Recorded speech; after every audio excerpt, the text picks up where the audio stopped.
My review of Man's Best Friend coming right at you, so stick around. Yeah!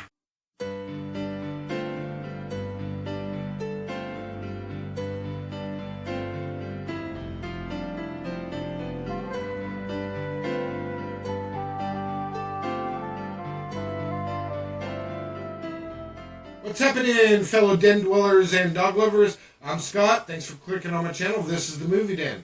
So, most people's first thought of killer dog movie, they lean towards Cujo. But for me, it's Man's Best Friend.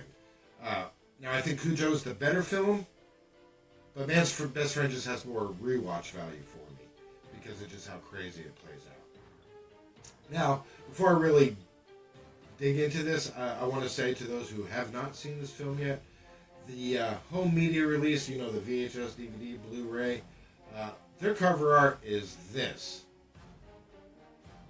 Now, this gives us leads us to believe it's more of a Terminator dog than a genetically enhanced dog. So, the marketing team totally pulled a bait and switch. The theatrical poster was this. By this poster alone, you can't really tell what kind of dog movie it is. Whether it's just a great heartwarming story about a dog, or what the movie actually is. But anyways, if I had seen the theatrical poster for this, I probably wouldn't have seen it. But thanks to the trailer, I knew what the movie was about, and that's why I went and saw it. And all this is probably why it was just such a modest success, only making $13 million on a $6 million budget for the time. Man's Best Friend is written and directed by John Lafia. It stars Sheedy and Lance Henrickson. Now, Sheedy plays a television reporter who is investigating a research facility, and thanks to a tip from a sympathetic employee, it leads her into discovering a genetically enhanced Tibetan Mastiff called Max, played by a Tibetan Mastiff named Max, who has been injected with DNA of other species of animals. Now, she takes the pooch in, forms a bond with him, but what she doesn't know is that with his heightened senses and incredible strength, Max is a most powerful and deadly animal. This is a horror movie at its core, but it also has a sense of humor to it, and it comes through in dark and sometimes absurd moments. The script, while nothing spectacular, is quite sharp and morbidly funny.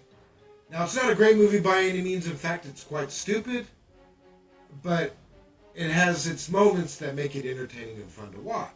Like the scene in the trailer at the beginning of this video here where Max chases the cat up the tree and swallows him whole. It's worth the watch alone, but it has great moments like that. And that's just it. From the many, many flaws that it has, it just keeps you in it with those moments. Now, there's comic relief in it, and some of it's going to be unintentional. There's cool effects in here by Kevin Yeager, who created the Chucky doll and the Crypt Keeper, and did some of the Freddy makeup for some of the Nightmare on Elm Street films. As long as I didn't get too critical, because it's totally dumb, I was entertained. The first half of the movie, I will admit, or its weakest part, is when you get into that third act, the last 30, 40 minutes, is where it makes it worth watching. The ending could have been a little better, and then it sets it up for a sequel, which never happened, obviously. The cast are all on deck here with solid performances by Sheedy and Lance Henrickson, who do both fine jobs in their roles, but it's the dog, Max, who's the star of the film. He's well-trained and portrayed his role very well. Lance Henriksen is a fine character actor, and I love everything that I see him in, but here he plays just a stereotypical mad scientist and does a wonderfully hammy job doing it. This is just your basic something gets loose and kills everyone kind of movie, but it's an entertaining little horror thriller that maintains a humorous edge. You know, I do have a somewhat soft spot movie, even if it has a lot of bark and not enough bite. That's it for my review of Man's Best Friend. Did you see it? Will you see it? Is my review helpful in your decision to see it? Let me know in the comments below. If you're new here and like the video and want to be a fellow den dweller, please subscribe to the channel, ring that bell on the way out.